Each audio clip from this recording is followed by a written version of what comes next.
Activist, leader, teacher, changemaker. Those are just a few words to describe Samantha Casey, an environmental activist who works at the University of Guelph in the Sustainability Department.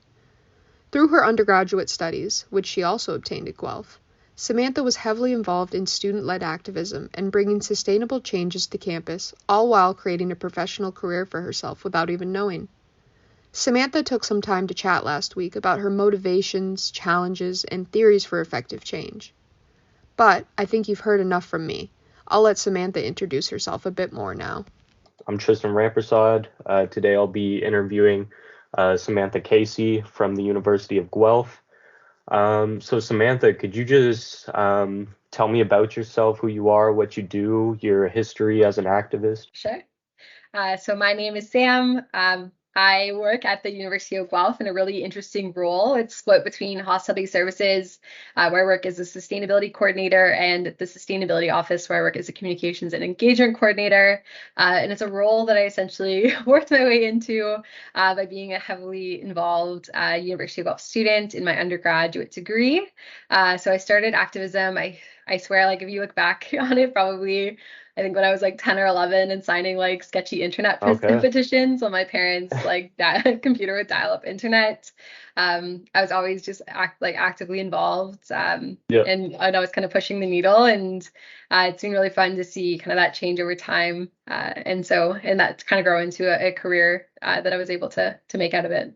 Could you just explain kind of your roles as what you do currently with your job? So at the sustainability office, I work in kind of an interesting realm. I essentially support students in building like very action-oriented projects here on campus. So everything from working to improve like our bird-friendly practices, actually like instituting like design changes and making like those larger scale, longer-term changes, to running projects, to like rethinking how we do things, how people approach campus, the idea of sustainability, having those conversations, very kind of educational focused aspects as well. So lots of different projects on the go through the sustainability office, and with that comes communications. I find engagement and communications really go hand in hand in that role. So doing the work and then sharing the story about that work. Now that we know a little bit about the role Samantha's in now, it was important for us to dig deeper into how her change-making started during her time as a student on Guelph's campus.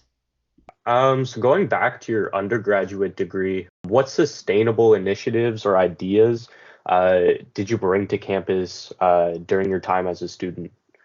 Yeah, such a great question. So during my undergraduate degree, I got heavily involved through the sustainability office. So I actually started way back as a volunteer as what was called a peer helper. It was essentially like a student leadership role, doing communications there. And I really fell in love with that because I got really into sharing what's happening on campus, but also making like a platform for people to also talk with the office with what they wanted to see with sustainability. So back in 2018, I ran our first sustainability week. I ran the first one that I ran. I've ran quite a couple now, few since then. That was the first one, and so that one was all focused on like different sustainable development goals. So getting the word out about like what are the sustainable development goals, but also like where can we go with them? What does like a local application of an SDG look like? Like what does like no hunger look like on a campus? What does zero poverty look like on a campus? And having those conversations with people. So that was way back kind of what I got involved in doing, is a lot of like advocacy and events and communication and really building those. But I also got to hold the role as like the student campaign manager for the Sustainability Action Fund. The Sustainability Action Fund is a revolving fund focused on sustainability on campus. It was probably the hardest thing I've ever done. We had to campaign, get students to vote, which in this current climate, getting people to vote is actually very hard. We've seen that like at municipal level, provincial, federal, but even on schools, getting people to turn out and go vote for what they care about, it's incredibly hard. So that kind of transcends into what I do now, because now I oversee the Sustainability Action Fund as a staff member, which is quite fun. So it's kind of full circle, seeing it go from this idea at a campaign to a fully fledged fund. The example she just explained here is an amazing display of student activism in a situation where there was a change she wanted to see happen and worked until it was realized. This is an especially interesting tidbit because we don't always see the change we're campaigning for in a matter of days, weeks, or even years. So for Samantha to have taken this project from just an idea to an actual fund she now oversees is an admirable feat. It leads her to discuss the motivations behind her activism and how helping future generations of students is a huge part of her passion. So what kind of motivates you to not only get started but keep going with this activism? So there's so many things for like motivation. Honestly, I think now working a role where I get to work with students, like the energy and the passion to make change, push the needle, and not just go with the Yep, status quo really helps me keep motivated because I also really see like all like the incremental changes, those seem small. Like we try to celebrate everything. So whether it's like a small win of like, hey, we had this many people come out to an event, or this happened, like we had the event happen in the first place, or the fact that a student organization exists. yep, I always say like celebrate every small win because it helps yep. you keep going. Awesome. Yeah, yeah, and that kind of goes hand in hand with the burnout about celebrating small wins. Like, with Yes. such a big problem with like the current environmental crisis, like it's hard to look at wins as just because there's so many other problems going on. But you have to take those wins, and it kind of shows you like why you're doing it and that it's possible, right? So Oh, yeah, absolutely. it's huge. How does your work on campus currently address root causes of the environmental problems in Canada and the world? Um, and how do you feel this is such an important issue that needs to be addressed? Yeah, so my work on campus, I would say honestly, a huge chunk of my work is really trying to empower youth to feel that empowered in these roles and to feel like they have a future and a say in it and the ability to do something about it. Which is funny because when I went into this role, that's not what I thought I'd be doing. I was like, oh, I'm just gonna do all these projects and do that. And like I sit back and like Okay. reflect on it, and I'm like, a lot of my role honestly feels like that is what it is. It's like that youth empowerment, like getting people to feel like they should be in these roles and that they have the skills to do so and the confidence to do so, which I look back on. I almost feel like a like a green career counselor Yeah. or something, which is quite fun because I mean I'm really happy to see that because so many students come to us because maybe they're not in a program like an environmentally focused program, but they want to do something. They want to integrate sustainability or climate or even Yeah. justice into the work that they're doing. So it's neat to be able to have those conversations to be like, well, what can I do here on campus? Like, how can I shape campus while I'm here Yeah. for the better? And then also use that to Awesome. shape my future. So that's been a huge part of my role that I absolutely love.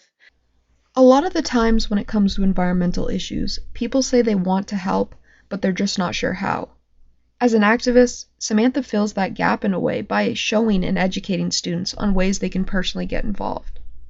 A big part of what she talks about is that these actions don't need to be big to be meaningful, and are all a step in the right direction towards a wider theory of change.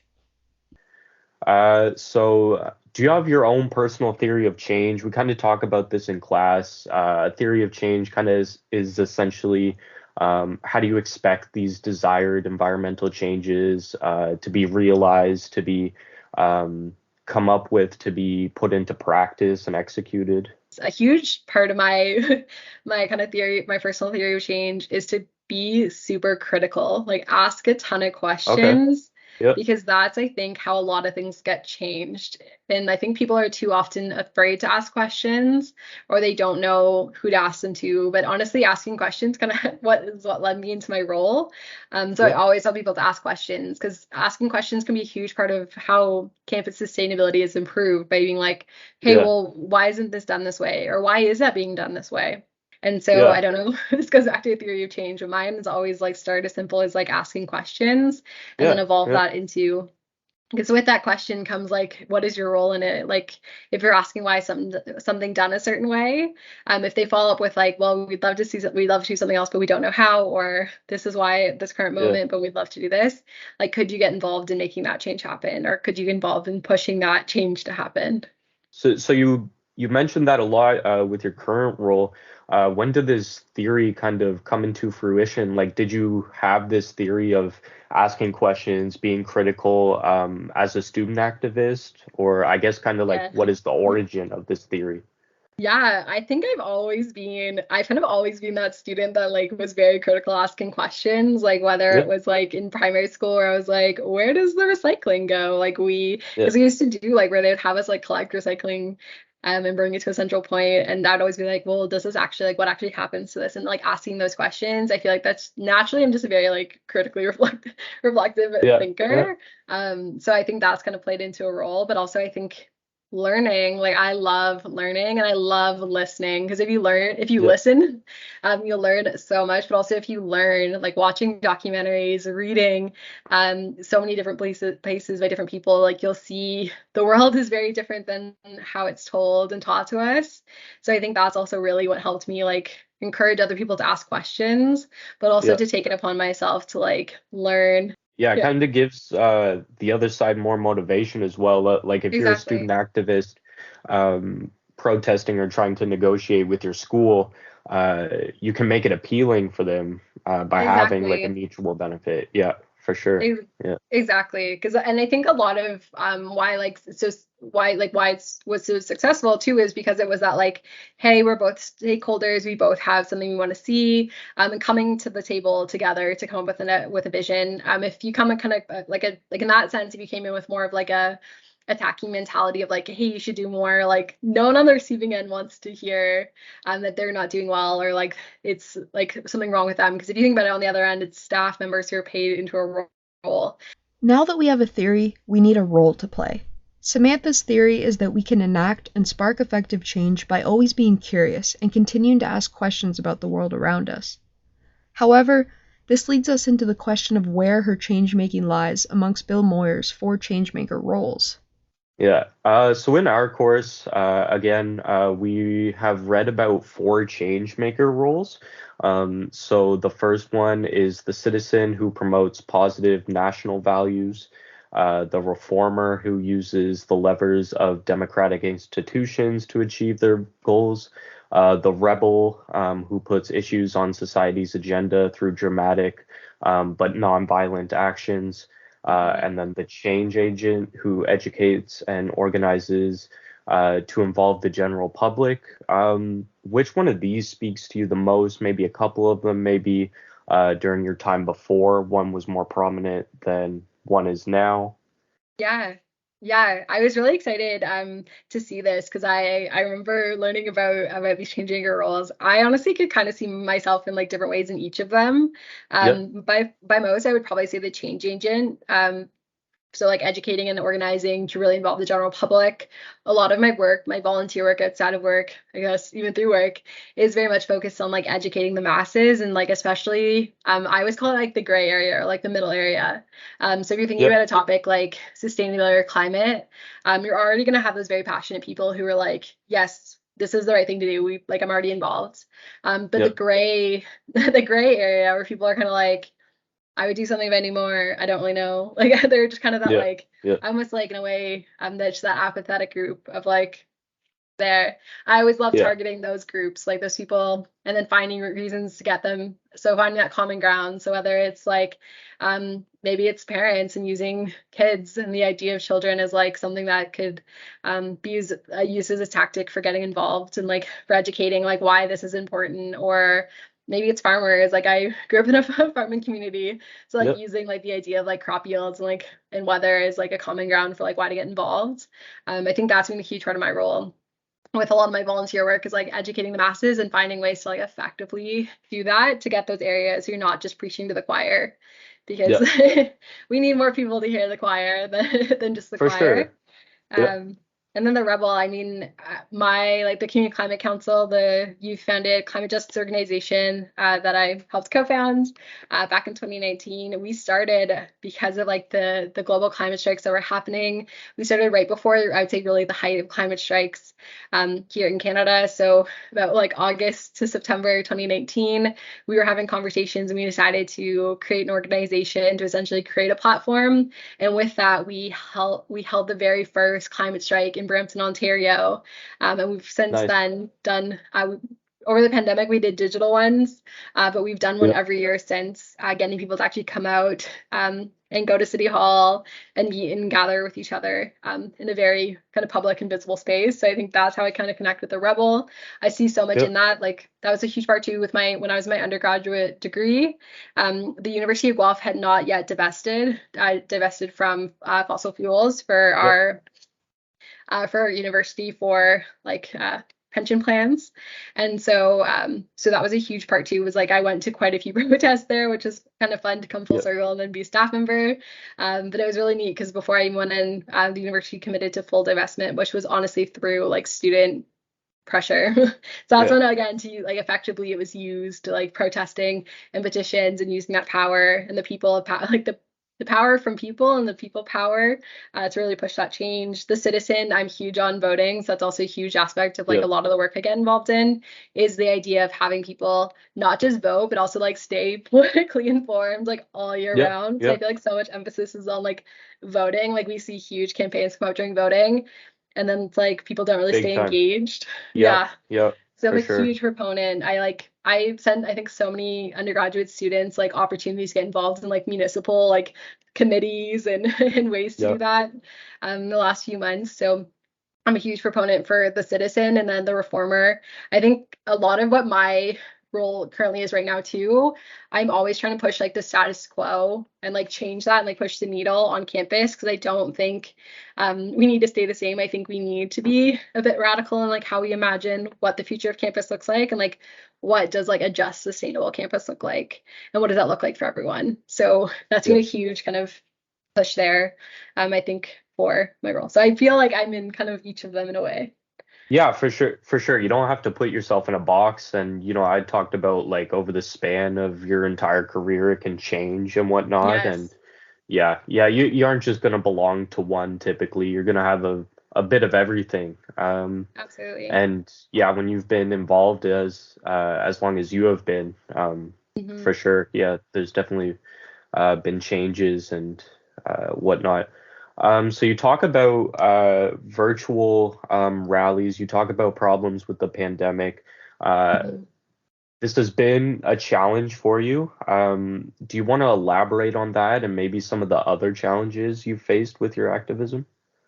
Yeah. Oh, well, I guess with like activism, I mean, actually, one of the I saw this one in the document that I shared. But one of the most interesting things with activism too is like I find a lot of people really don't seem to understand like what is activism, or they maybe don't. They have like this construed idea of like what an activist Yep. is. Yep. Yeah, which is I think exactly like this course and this project. Like so many people have a different idea, and I think a lot of people shy away from the term activist. Or so that was been a really interesting thing I've learned. I don't know if that's necessarily a challenge, but just an observation I've made is a lot of people like stray away from that, even though a lot of their work that they're doing is in a way that activism is like pushing against changes and trying to make like social change and acting on Yep. something. So it's really interesting to see how folks don't make that connection. So that's been a huge kind of thing of mine is as getting more people to kind of consider those ideas, but also like the power they have in their different spaces and like how they can consider that activism. So like whether you're in a boardroom or at a staff meeting, like ways to kind of embrace that and not shy Yep. away from the idea. So it's been a huge thing. And then yeah, just challenges in general. Like I mean, I myself have definitely experienced burnout. Like I've tried as best as I can to try to Yep. actively rest, but I think just it is very tiresome. And there's often days where I'm like sitting there like sending email after email and it just feels like, am I making a change? Am I making a difference? It can be Yep. very easy to kind of get into that downward spiral. I feel like in sustainability and climate, like there's just so much going on. There's so much to be done. But how I get myself out of that is those like emails back where it's like students that are really excited for something, or hearing from Yeah. students that are like, hey, your reference helped me get this job. Like I'm really excited to be working in like in the environment field, or hearing those conversations of like, oh, you told me about like the reusable mug incentive and now I always use my mug and it saved me a ton of money. Like having those small things really keeps me going. Burnout is something most of us have experienced at one point or another. But burnout when it comes to activism can be a whole different pressure. When you take up activism of some sorts, you may feel this pressure for change making solely on yourself. As Samantha discusses, it may have you start to question if it's worth it or if you're having an effect at all. For her and the many others who fall into this rut, it is often the community and engagement from students that pull them out of this spiral and puts her specifically in a position to give advice and counsel the next generation of student activists. Drawing from your own journey and lessons that you've learned, what sort of advice would you have for not only students, but just anybody looking to get involved in activism or start? So, I have so much advice. Yeah, my advice is really to, this is like, I guess one, but like network and see what work is being done out there and see how you can support existing work if you can. Yeah. There's so much cool stuff going on in this world. So do that. If you find there's a gap or a niche that needs to be filled, like that's how I ended up creating, like co-founding the Community Climate Council, was because we found a gap. So my hometown's Caledon, Ontario. So we found a gap in Peel region. So Peel region's Okay. Caledon, Brampton, Mississauga, there in Southern Ontario. And so we found a gap because there was no climate group focused in that region and no group that was focused on like politics and getting involved politically. And so we were Yeah. like, we're going to do this. We're going to fill the gap. But I also am a huge proponent for getting involved in supporting existing organizations and helping existing organizations that have been around for quite a while also adapt and evolve with the changes. So we're seeing quite a few organizations kind of shift to having more justice focused approaches and justice centered. I think that's a huge thing we need going forward. So building the supports, and again, like realizing that activism really could be anything from like emailing your professor because you wanted to see more focus on sustainability or more mention of the climate crisis and how that's going to Yeah. impact what you're studying, or emailing that you want to see more sustainability offerings or a sustainability minor, or that it should be Yeah. mandated in the curriculum, or messaging your supervisor at your work and being like, hey, here's ideas I have about sustainability, Yeah. or having those conversations with your friends. Like there's so much that you can do that really pushes back against the idea of just like going with the status quo and being apathetic. So just kind of to wrap up here, one last question. Where do you see yourself as an environmental activist in 10 years? I think about this honestly all the time because right now I'm very like rooted in like youth activism, but I'm even Yeah. in like the later years now of youth. I mean, I'm 26, so I often am like, am I youth? But I mean, I still feel very youthful. I don't know what a mortgage is. Taxes confuse me. Yeah. I still feel very much feel that like student energy, but I feel like I would love to be like even further involved. I'm very interested in campus sustainability, so it's definitely an area I think I'd love to just continue to be involved in. I don't know if that's what I'll forever be involved in 10 years. Yeah. I'd love to do Yeah. more work in municipal level. That's something I'm very passionate about, is Okay. municipalities and climate action and local Yeah. climate action, and especially neighborhood groups. So I think that's something I'd love to see. But in 10 years, I definitely hope to still be doing my best. It Yeah. sounds really morbid, but I always think about like what people will say at my eulogy, like at my funeral, and I always want to be known as like, I feel like I would want to be going out knowing that I like gave it my all and to make a better world, and Yeah. like that's what I Yeah. did while I was here. So that's often what I think about. So hopefully in 10 years I'm still giving whatever I can to it, but also like Yeah. getting as much as I can out of it. Because I think it's that For sure. reciprocity and Yeah. mutual benefit. Yeah. Awesome. Yeah, that's a great way to put it. Thank you for joining me and doing this interview. It was super insightful, not only to me, but I'm sure, the work that you're doing and reaching out to students is so educational, like it's very valuable. So, For sure. yeah. Awesome. Yeah. Thank you. Thank you so much. What's so inspiring about Samantha's story is that we all have this type of change-making power within us. So if you're going to take anything away from this, I would tell you to take away action. Action is needed now more than ever before, and the need is only growing by the day. Environmental issues can be so divisive that we forget about the one planet that unites us all. There is no planet B. Our house is essentially on fire and we're all watching it burn. Yet we have the power to enact change as individuals, as Samantha has, until it turns into a collective. What starts as campus-wide has the ability to grow community-wide, province-wide, and worldwide. So, what motivates you to change? And which side of change are you going to be on?